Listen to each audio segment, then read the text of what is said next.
আসসালামু আলাইকুম রহমতুল্লাহি আবরকাতুহু। সবাই কেমন আছেন বন্ধুরা?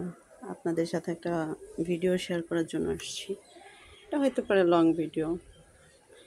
তো ভিডিওটা হচ্ছে আজকে এই যে দুপুরের ভিউটা দেখানোর জন্য আসছি। আর সাথে রসগোল্লা নিয়ে আসছি, মাদারীপুরের সবচেয়ে বিখ্যাত রসগোল্লা, যেটা আসলে মানে ভাষায় বোঝানো যাবে না, এত ভালো রসগোল্লা।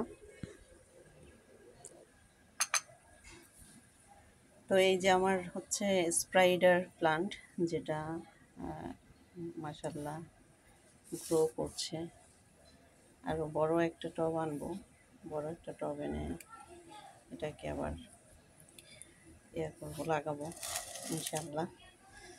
তো এই হচ্ছে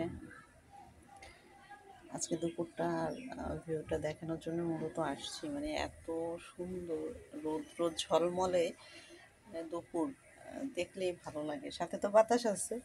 অনেকে হয়তো বলবে যে আপু গরম লাগছে, আসলে গরম তো এটা এখন আপনার ওখানে কেমন লাগছে আমি বলতে পারবো না, বাট আমার এখানে তো ওয়েদারটা আসলে সবসময় অনেক সুন্দর থাকে। সবসময় বলি যে আমরা সবসময় মনে হয় যে মায়ের কোলে আছি, মাদারীপুরবাসী যারা আছে। তো দেখেন চারিদিকে কিন্তু ঘরবাড়ি সবই ফ্ল্যাট। তো পাখির খাবার আছে, ওই যে একটা কুঞ্জমল্লিকা হচ্ছে আমার, একটু কাছ থেকে দেখাই। এটা আসলে কিভাবে হয়েছে আমি জানি না, আমি ইয়া করিনি, রোপণ করিনি। তো ও ছেড়ে দিচ্ছে, আমি আর টানাটানি করি না, ও নিজের মতো করে ওই যে বেয়ে যাচ্ছে। আর ও এইখানে পড়ে আছে পাশে, যেহেতু।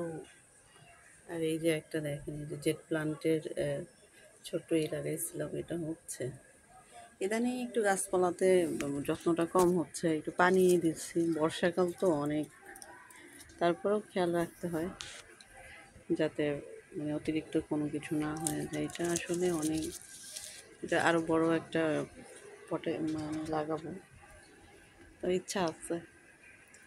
তো দুপুরটা পানি, ওই যে একটা বিড়াল যাচ্ছে, ওই যে দেখেন সুন্দরীরা কীভাবে হাঁটে, মনে হয় যেন রাস্তা করে দিচ্ছে। ওই দেখ, তো এরা আশেপাশে থাকে। আর একজনকে দেখাচ্ছি, ওই যে সেই সুন্দরী আসতেছে, ওই দূরে দেখা যাচ্ছে আমাকে দেখে, ওই যে দূরে দেখা যাচ্ছে। আর সে আমাকে দেখে এমন, কালকে তার আগে একদিন ছবি তুলছি, আর গতকালকে আবার আসা শুরু করছে আমার দিকে, এমন মাথা পিছনে দিয়ে তাকালো, তাকায় আমার দিকে দিল দৌড়। তো ওই যে এখন আবার দৌড়ে দৌড়ে সে আসতেছে। এই ছোট ছোট জিনিসগুলো আসলে আমাদের, আর রৌদ্রর কথা বলার তো দরকার নেই, বুঝতেই পারতেছেন কেমন রৌদ্র হতে পারে।